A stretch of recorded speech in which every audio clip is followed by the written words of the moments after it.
ঘরের মানুষ বাদ দিও, মোট তো একটা কুত্তাও ভোট দেয় নাই কাউন্টিং এ এনেকুৱা করেছে। ঘরের মানুষ বাদ দিও, মোট তো একটা কুত্তাও ভোট দেয় নাই কাউন্টিং এ এনেকুৱা করেছে। প্রত্যেকটাই মারোয়ারি ভোটার আমার ভোট দেওয়ার পিছত মই ফোন করেছে, অভিজিৎ মই ভোট দিছো, তাতে আমি 0 পাইছো। ঘরের মানুষ বাদ দিও, মোট তো একটা কুত্তাও ভোট দেয় নাই কাউন্টিং এ এনেকুৱা করেছে।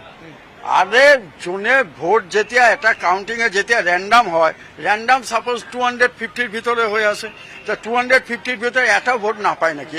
এটা অসম্ভব কথা না।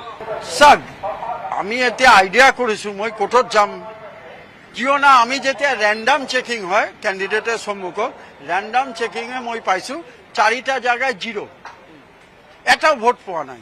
ITA মাস্কুয়া যেটা মুসলিম অধ্যুষিত এরিয়া, তাতে তৃণমূল কংগ্রেস 0 ভোট পাইছে। এটা শুধু মোর প্রেস্টিজ নয়, আমার তৃণমূল কংগ্রেসের সুপ্রিম মমতা ব্যানার্জিরও প্রেস্টিজ।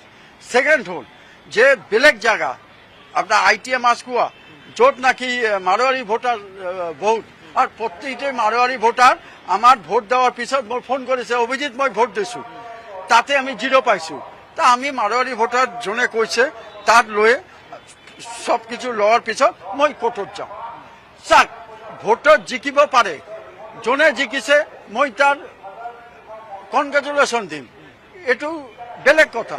কিন্তু এনেকুৱা হ'ব নোৱাৰে যে এটা সেন্টারে এটা তৃণমূল কংগ্রেস একটা ন্যাশনাল লিডার তার প্রার্থী হয়ে 0 পাবো। ঠিক আছে, কোর্টে প্রুফ করক। আগার যদি কোর্টে মই চাই যে একটু গন্ডগোল হয়েছে, তেতিয়াহলে আমি একটু যে অ্যাকশন ললো। ঘরের মানুষ বাদ দিও, মোট তো একটা কুত্তাও ভোট দেয় নাই কাউন্টিং এ এনেকুৱা করেছে। আরে জনে ভোট যেতিয়া এটা কাউন্টিং এ যেতিয়া র্যান্ডাম হয়, র্যান্ডাম সাপোজ 250-র ভিতরে হয়ে আছে, তা 250-র ভিতরে একটা ভোট না পায় নাকি? এটা অসম্ভব কথা না। সাগ আমি এতিয়া আইডিয়া করেছো মই কোর্টত যাম, কিয় না আমি যেতিয়া র্যান্ডাম চেকিং হয় ক্যান্ডিডেটের সম্মুখত, র্যান্ডাম চেকিং এ মই পাইছো 4টা জায়গায় 0, এটাও ভোট পাওয়া নাই। ITA মাস্কুয়া যেটা মুসলিম অধ্যুষিত এরিয়া, তাতে তৃণমূল কংগ্রেস 0 ভোট পাইছে। এটা শুধু মোর প্রেস্টিজ নয়, আমার তৃণমূল কংগ্রেসের সুপ্রিম মমতা ব্যানার্জিরও প্রেস্টিজ।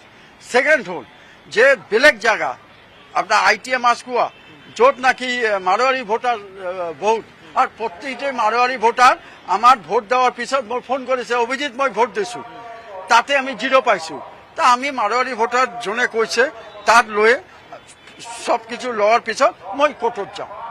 চাক ভোটত জিকিব পাৰে, জনে জিকিছে মই তাৰ কনগ্ৰেচুলেশ্যন দিম, এইটো বেলেগ কথা। কিন্তু এনেকুৱা হ'ব নোৱাৰে যে এটা সেন্টারে এটা তৃণমূল কংগ্রেস একটা ন্যাশনাল লিডার তার প্রার্থী হয়ে 0 পাবো। ঠিক আছে, কোর্টে প্রুফ করক। আগার যদি কোর্টে মই চাই যে একটু গন্ডগোল হয়েছে, তেতিয়াহলে আমি একটু যে অ্যাকশন ললো। সবাইকে নমস্কার জানিয়ে বলছি, প্লিজ দয়া করে কেউ কাউন্টিং এজেন্টরা এবং প্রার্থী ক্যান্ডিডেটরা তারা ভোটিং এলাকা ছেড়ে আসবেন না। স্ট্রং রুমে যেখানে কাউন্টিং হচ্ছে মানে সেন্টারে, সেখান ছেড়ে কেউ আসবেন না। এটা বিজেপির প্ল্যান। প্রথম 2-3 রাউন্ডে আমি কালকে থেকেই বলছি যে ওদেরগুলো আগে দেখাবে, আমাদেরগুলো পরে দেখাবে। এবং অনেক জায়গায় 2-3 রাউন্ড কাউন্টিং করার পরে প্রায় 100টা জায়গায় কাউন্টিং বন্ধ করে রেখে দিয়েছে। এবং কল্যাণীতে ধরা পড়েছে 7টা মেশিন, যেখানে কোনো মিল নেই। এটা টোটাল ফোর্সফুলি সেন্ট্রাল ফোর্সকে দিয়ে চারিদিকে তৃণমূল কংগ্রেসের উপর অত্যাচার করছে, অফিস ভাঙছে, জোর করে দখল করছে। SIR নামে আপনারা দেখেছেন ভোট লুট করেছে যাতে যে সিটগুলো জিততে পারে। কিন্তু এখনও এমন 70টা সিট আছে, 100টা সিট আছে যেগুলো আমরা এগিয়ে আছি, সেগুলো বলছে না। টোটালটাই মিথ্যে নিউজ খাওয়াচ্ছে। আগে DICও এই খবরগুলো দিত, কিন্তু তাকে কালকে চেঞ্জ করে দেওয়া হয়েছে। টোটালটাই ইলেকশন কমিশন নিজের ইচ্ছে মতো খেলছে, এবং সাথে কেন্দ্রীয় বাহিনীকে নিয়ে। এবং আমাদের পুলিশরা টোটাল মাথা নত করে কেন্দ্রীয় বাহিনীর আন্ডারে কাজ করছে। সুতরাং আমি আমাদের কাউন্টিং এজেন্টদের, আমাদের সমস্ত পার্টির কর্মীদের বলবো, অত মন খারাপ করার কারণ নেই। আমি বলেছিলাম সূর্যাস্তের পরে আপনারা জিতবেন। 3 রাউন্ড 4 রাউন্ড কাউন্ট হলেও এটা 14 রাউন্ড থেকে 18 রাউন্ড কাউন্ট হয়, তখন আপনারা জিতবেন।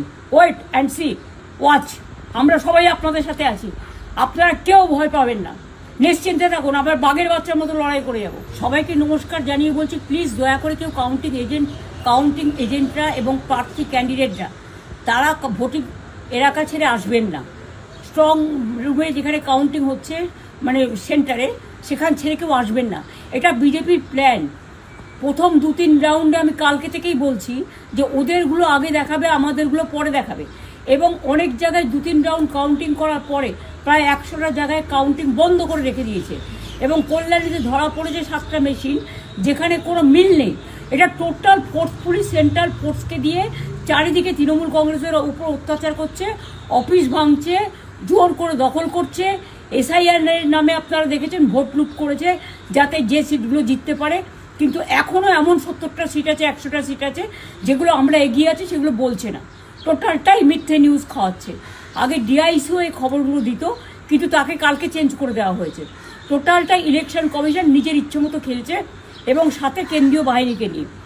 এবং আমাদের পুলিশরা টোটাল মাথা নত করে কেন্দ্রীয় বাহিনীর আন্ডারে কাজ করছে। সুতরাং আমি সব আমাদের কাউন্টিং এজেন্টদের, আমাদের সমস্ত পার্টির কর্মীদের বলবো, অত মন খারাপ করার কারণ নেই। আমি বলেছিলাম সূর্যাস্তের পরে আপনারা জিতবেন। 3 রাউন্ড 4 রাউন্ড কাউন্ট হলেও এটা 14 রাউন্ড থেকে 18 রাউন্ড কাউন্ট হয়, তখন আপনারা জিতবেন। Wait and see, watch. আমরা সবাই আপনাদের সাথে আছি, আপনারা কেউ ভয় পাবেন না, নিশ্চিন্তে থাকুন। আবার বাঘের বাচ্চার মতো লড়াই করে যাব।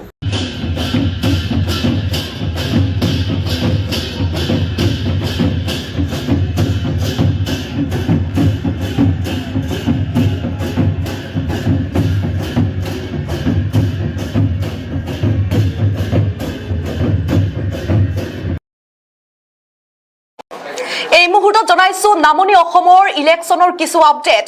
টিহু, নলবাৰী আৰু বৰক্ষেত্ৰীৰ বিজেপি প্ৰাৰ্থীৰ বৃহৎ অগ্ৰগতি দেখিবলৈ পোৱা গৈছে। টিহু সমষ্টিত বৃহৎ অগ্ৰগতিত আগবাঢ়ি আছে চন্দ্ৰমোহন পাটোৱাৰী। কংগ্ৰেছ প্ৰাৰ্থী ৰাতুল পাটোৱাৰীৰ বিপৰীতে চন্দ্ৰমোহন পাটোৱাৰী বিজেপি প্ৰাৰ্থীগৰাকী আগবাঢ়ি থকা পৰিলক্ষিত হৈছে। নলবাৰীত জয়ন্ত মল্ল বৰুৱাৰ অগ্ৰগতি দেখিবলৈ পোৱা গৈছে। কংগ্ৰেছ প্ৰাৰ্থী অশোক শৰ্মাৰ বিপৰীতে নলবাৰীত বিজেপি প্ৰাৰ্থী জয়ন্ত মল্ল বৰুৱাৰ বৃহৎ অগ্ৰগতি দেখিবলৈ পোৱা গৈছে। লগতে বৰক্ষেত্ৰীত নাৰায়ণ ডেকা বিজেপিৰ প্ৰাৰ্থীৰ অগ্ৰগতি দেখিবলৈ পোৱা গৈছে। বৃহৎ ভোটৰ ব্যৱধানত আগবাঢ়ি আছে নাৰায়ণ ডেকা। গতিকে দেখিবলৈ পোৱা গৈছে এতিয়া নামনি অসমতো বিজেপিৰ প্ৰাৰ্থীৰ বৃহৎ অগ্ৰগতি দেখিবলৈ পোৱা গৈছে। ঠিক তেনেদৰে বজালী সমষ্টিৰ বিৰোধী মিত্ৰজোঁটৰ প্ৰাৰ্থী দিলীপ বৰুৱাৰ বিপৰীতে এনডিএ মিত্ৰজোঁটৰ প্ৰাৰ্থী ধৰ্মেশ্বৰ ৰয়ৰ বৃহৎ অগ্ৰগতি দেখিবলৈ পোৱা গৈছে। ঠিক তেনেদৰে সৰভোগ ভৱানীপুৰ সমষ্টিটো দেখিবলৈ পোৱা গৈছে বিজেপি প্ৰাৰ্থীৰ অগ্ৰগতি। বিৰোধী প্ৰাৰ্থী মনোৰঞ্জন তালুকদাৰৰ বিপৰীতে বিজেপি প্ৰাৰ্থী ৰঞ্জিত কুমাৰ দাসৰ বৃহৎ অগ্ৰগতি এতিয়া দেখিবলৈ পোৱা গৈছে। আমি জনাইছো এই মুহূৰ্তত জনাইছো নামনি অসমৰ ইলেকশ্যনৰ কিছু আপডেট। টিহু, নলবাৰী আৰু বৰক্ষেত্ৰীৰ বিজেপি প্ৰাৰ্থীৰ বৃহৎ অগ্ৰগতি দেখিবলৈ পোৱা গৈছে। টিহু সমষ্টিত বৃহৎ অগ্ৰগতিত আগবাঢ়ি আছে চন্দ্ৰমোহন পাটোৱাৰী। কংগ্ৰেছ প্ৰাৰ্থী ৰাতুল পাটোৱাৰীৰ বিপৰীতে চন্দ্ৰমোহন পাটোৱাৰী বিজেপি প্ৰাৰ্থীগৰাকী আগবাঢ়ি থকা পৰিলক্ষিত হৈছে। নলবাৰীত জয়ন্ত মল্ল বৰুৱাৰ অগ্ৰগতি দেখিবলৈ পোৱা গৈছে। কংগ্ৰেছ প্ৰাৰ্থী অশোক শৰ্মাৰ বিপৰীতে নলবাৰীত বিজেপি প্ৰাৰ্থী জয়ন্ত মল্ল বৰুৱাৰ বৃহৎ অগ্ৰগতি দেখিবলৈ পোৱা গৈছে। লগতে বৰক্ষেত্ৰীত নাৰায়ণ ডেকা বিজেপিৰ প্ৰাৰ্থীৰ অগ্ৰগতি দেখিবলৈ পোৱা গৈছে। বৃহৎ ভোটৰ ব্যৱধানত আগবাঢ়ি আছে নাৰায়ণ ডেকা। গতিকে দেখিবলৈ পোৱা গৈছে এতিয়া নামনি অসমতো বিজেপিৰ প্ৰাৰ্থীৰ বৃহৎ অগ্ৰগতি দেখিবলৈ পোৱা গৈছে। ঠিক তেনেদৰে বজালী সমষ্টিৰ বিৰোধী মিত্ৰজোঁটৰ প্ৰাৰ্থী দিলীপ বৰুৱাৰ বিপৰীতে এনডিএ মিত্ৰজোঁটৰ প্ৰাৰ্থী ধৰ্মেশ্বৰ ৰয়ৰ বৃহৎ অগ্ৰগতি দেখিবলৈ পোৱা গৈছে। ঠিক তেনেদৰে সৰভোগ ভৱানীপুৰ সমষ্টিটো দেখিবলৈ পোৱা গৈছে বিজেপি প্ৰাৰ্থীৰ অগ্ৰগতি। বিৰোধী প্ৰাৰ্থী মনোৰঞ্জন তালুকদাৰৰ বিপৰীতে বিজেপি প্ৰাৰ্থী ৰঞ্জিত কুমাৰ দাসৰ বৃহৎ অগ্ৰগতি এতিয়া দেখিবলৈ পোৱা গৈছে। আমি জনাইছো এই মুহূৰ্তত জনাইছো নামনি অসমৰ ইলেকশ্যনৰ কিছু আপডেট। টিহু, নলবাৰী আৰু বৰক্ষেত্ৰীৰ বিজেপি প্ৰাৰ্থীৰ বৃহৎ অগ্ৰগতি দেখিবলৈ পোৱা গৈছে। টিহু সমষ্টিত বৃহৎ অগ্ৰগতিত আগবাঢ়ি আছে চন্দ্ৰমোহন পাটোৱাৰী। কংগ্ৰেছ প্ৰাৰ্থী ৰাতুল পাটোৱাৰীৰ বিপৰীতে চন্দ্ৰমোহন পাটোৱাৰী বিজেপি প্ৰাৰ্থীগৰাকী আগবাঢ়ি থকা পৰিলক্ষিত হৈছে। নলবাৰীত জয়ন্ত মল্ল বৰুৱাৰ অগ্ৰগতি দেখিবলৈ পোৱা গৈছে। কংগ্ৰেছ প্ৰাৰ্থী অশোক শৰ্মাৰ বিপৰীতে নলবাৰীত বিজেপি প্ৰাৰ্থী জয়ন্তমল্ল বৰুৱাৰ বৃহৎ অগ্ৰগতি দেখিবলৈ পোৱা গৈছে লগতে বৰক্ষেত্ৰীত নাৰায়ণ ডেকা বিজেপিৰ প্ৰাৰ্থীৰ অগ্ৰগতি দেখিবলৈ পোৱা গৈছে বৃহৎ ভোটৰ ব্যৱধানত আগবাঢ়ি আছে নাৰায়ণ ডেকা গতিকে দেখিবলৈ পোৱা গৈছে এতিয়া নামনি অসমতো বিজেপিৰ প্ৰাৰ্থীৰ বৃহৎ অগ্ৰগতি দেখিবলৈ পোৱা গৈছে ঠিক তেনেদৰে বজালী সমষ্টিৰ বিৰোধী মিত্ৰজোঁটৰ প্ৰাৰ্থী দিলীপ বৰুৱাৰ বিপৰীতে এনডিএ মিত্ৰজোঁটৰ প্ৰাৰ্থী ধৰ্মেশ্বৰ ৰয়ৰ বৃহৎ অগ্ৰগতি দেখিবলৈ পোৱা গৈছে ঠিক তেনেদৰে সৰভোগ ভৱানীপুৰ সমষ্টিটো দেখিবলৈ পোৱা গৈছে বিজেপি প্ৰাৰ্থীৰ অগ্ৰগতি বিৰোধী প্ৰাৰ্থী মনোৰঞ্জন তালুকদাৰৰ বিপৰীতে বিজেপি প্ৰাৰ্থী ৰঞ্জিত কুমাৰ দাসৰ বৃহৎ অগ্ৰগতি এতিয়া দেখিবলৈ পোৱা গৈছে আমি জনাইছো এই মুহূৰ্তৰ নামনি অসমৰ কিছু ইলেকশ্যন